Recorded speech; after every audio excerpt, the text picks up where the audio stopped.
we didn't talk very much at all around here, Stugotz, about Jontay Porter's lifetime ban for gambling. A pretty brutal time for the Porter family because another brother, Coben, is getting 6 years in prison for a fatality in a drunk driving accident. And once it is that it's reported that you had in Colorado a gambling account that you were betting millions on and you bet on your team to lose, I think that outside of crimes that result in prison sentences and the loss of your freedom, I think it's the greatest athlete crime that there can be. It's the reason you're getting a lifetime ban, and you don't often see anything in the way of lifetime bans. Morally, sports considers this the worst of all the offenses, to be betting against your team, to be betting on your team to lose. And so this is a name, even though we were not familiar with Michael Porter having a basketball playing brother before this is a name that you will remember associated with this particular crime because there aren't that many lifetime bans ever in sports. But also, I believe it's just the beginning of this, Stugotz, because one of the things that I think, and I wrote an article about this for ESPN the magazine many years ago, it would make sense if you have people who are addicted to competition, never mind gambling, just addicted to competition. It would make sense that a percentage of them would get addicted to needing action away from the 81 times a year they're getting it for, in this case, 12 minutes a night on a basketball court, that you would have a desire or a need to compete at all times in a way that would be compulsive. It would make sense to me if this is just the beginning of this, that they will, like with Calvin Ridley, they will give a severe punishment to make sure that others in the future are warned that they can't do it, but it's not the nature of addiction and compulsion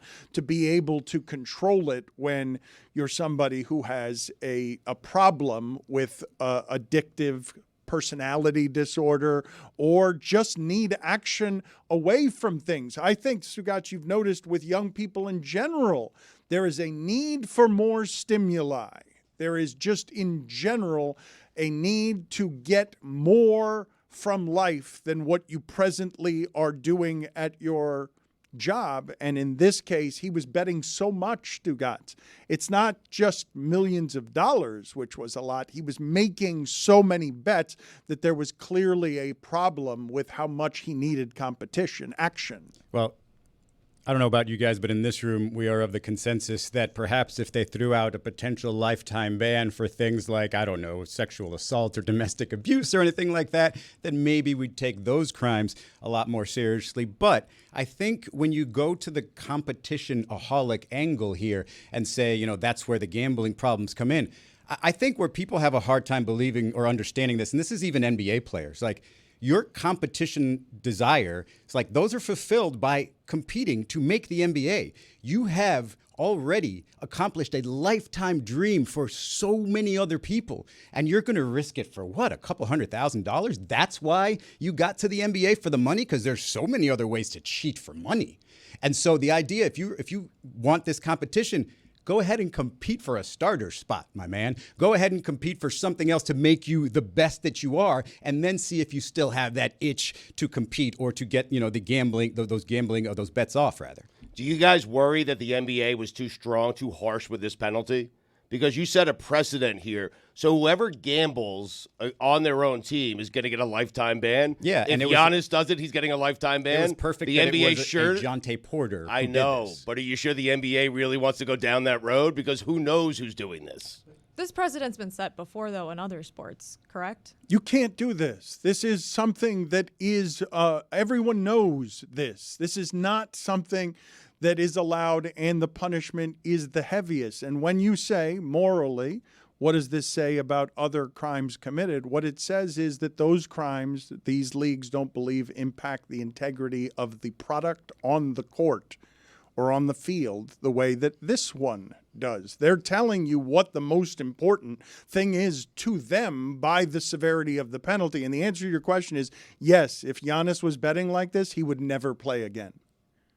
I don't even think Jontay Porter has an impact on the result of the game. I don't think he is affecting the integrity of the game when you're just a guy who goes out there for 6 points, 5 rebounds, and you're betting the under. So I don't think this is like a slippery slope situation where you're going to see a bunch of players doing this. This was odd to me, especially when you consider the family that he does come from. And I don't know, how they handle their finances, but his brother's pretty rich. And so the idea that you have to go and, do illegal activity for a couple extra $100,000 just seemed odd. I didn't think it was the money. I thought it was the action. And when I'm reading about some of the reports, I'm thinking to myself, how much of a loser do you feel like when you've bet on your team to lose and it wins? Like when you're headed home, driving home with your private thoughts, how much of an asshole do you feel like when that's what you're driving home with? Like, I thought I had inside information. I'm on the inside. If anyone should know, I should know. I can't impact the result enough because I'm not playing enough. Can't feel more like a loser than that spot.